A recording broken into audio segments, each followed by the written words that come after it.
สบายดีเนาะมาพบกับ2บาคันนี่แหละเนาะมื้อนี้ก็บาคันได้เป็นเกียรติได้ร่วมงาน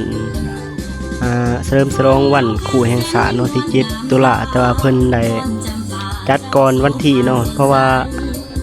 หลายบ้านหลายโรงเรียนต้องได้จัดเนาะอันนี้ก็คือจุดซุ่มเลยเนาะอยู่สถานที่แม่นอยู่ที่ปากบ่อเมืองสนามไส้แขวงอัตตปือเนาะแม่ทั้งเฮาก็ได้มีเกียรติเข้าร่วมน้ำเพิ่นเนาะเพื่อระลึกถึงนายครูค่ำเนาะวิญญาณของนายครูค่ำลาวเด้อครบรอบ31ปีเนาะคันว่าบ่มีนายครูค่ำนี่แม่นประชาชนลาวเฮานี่แม่นบ่ฮู้หนังสือเลยเนาะเพราะว่าเพิ่นเป็นครูผู้ที่เสียสละเนาะให้ประเทศชาตินี่ก็คือนักเรียนเนาะประจำโรงเรียนในฟอนศิลปะเนาะประจำโรงเรียนมื้อนี้ก็ไฟดับเนี่ยพี่น้องอากาศก็ร้อนแต่ร้อนว่าหลังจากรับฟังอันนั้นแล้วก็รับชมบทฟ้อนเพิ่นแล้วทั้งเฮาก็ได้รับประทานอาหารเนาะถึงอันนั้นโรงเรียนเป็นผู้จัดเนาะครูอาจารย์เพิ่นเป็นผู้จัดเสบียงอาหารให้แขกคนที่มาร่วมงานเนาะแขกเฮาก็ได้ไปร่วมงานอย่างหลากหลายเนาะนี่ก็รับประทานอาหารเที่ยงเลยหลังจากนั้นเนาะเฮาก็มีเมาในจะน้อยเนาะสังเกตเบิ่งหน้าตาอายแล้วเมาแล้วตาจนแดงๆเลยลอย แยกย้ายเบิดแล้วเนาะเพราะว่าบางคนก็ม่วนบางคนก็บ่ม่วนก็มีธุระแหน่พี่น้องในงานก็สิมีประมาณนี้แหละพี่น้องว่ามันเป็นประเพณีของบ้านเฮาเนาะมีงานบนใดบนหนึ่งต้องได้จัดได้ฉลองกันเพราะว่ามัน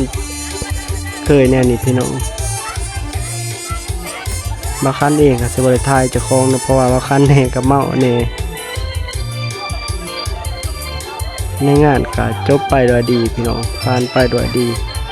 แค่คนเหลือแต่แค่คนนั่นบางคนก็เมื่อในสังเกตเบิ่งโต๊ะเขาเมื่อในผู้ยังพวกยังแต่พวกกินเก่งๆพี่น้องพวกเก่งก็เมื่อนี่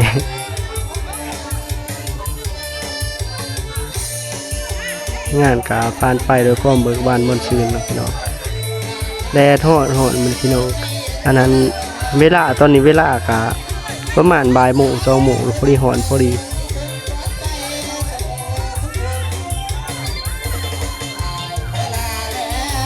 ในงานนี้ก็บ่ค่อยมีคนอื่นพี่น้องสลายแม่นคนรู้จักกันเด้อพี่น้องเด้อสลายคนรู้จักกันทางนั้นพี่น้อง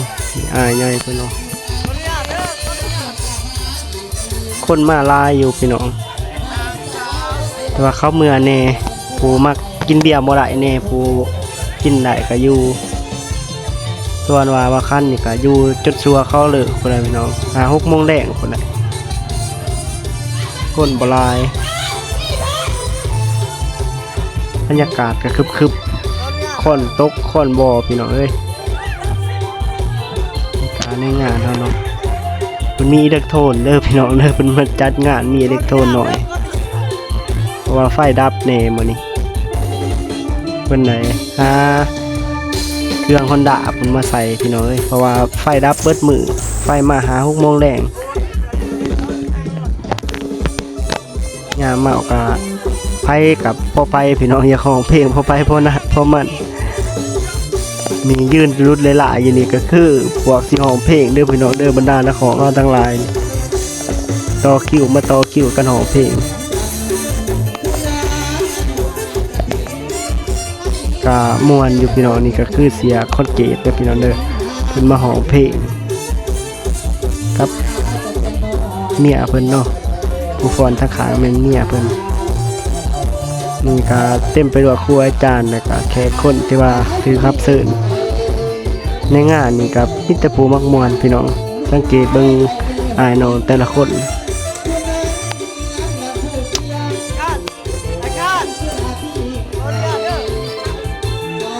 นี่ก็คือบ่าวหนวดเนาะพี่น้องเนาะ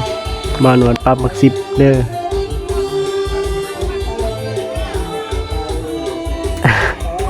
นี่ก็คืออายใหญ่เฮาเนาะอาจารย์ศรีสุพรรณ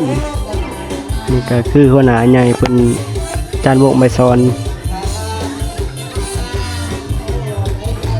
สุดท้ายก็สิมีสำนี้แหล้วพี่น้องฝากสุดท้ายนี่ก็ฝากผู้ที่เบิ่งวิดีโอของเราจะจบเนาะขอให้มีแต่ความสุขความเจริญเด้ออยู่มันคนยืนอย่าลืมฝากกดไลค์กดแชร์กดติดตามบ่คันเด้อพี่น้องเพื่อเป็นกำลังใจให้บ่คันเฮ็ดคลิปต่อๆไปนะพี่น้องเนาะสุดท้ายก็มีสำนี้แหละขอบใจ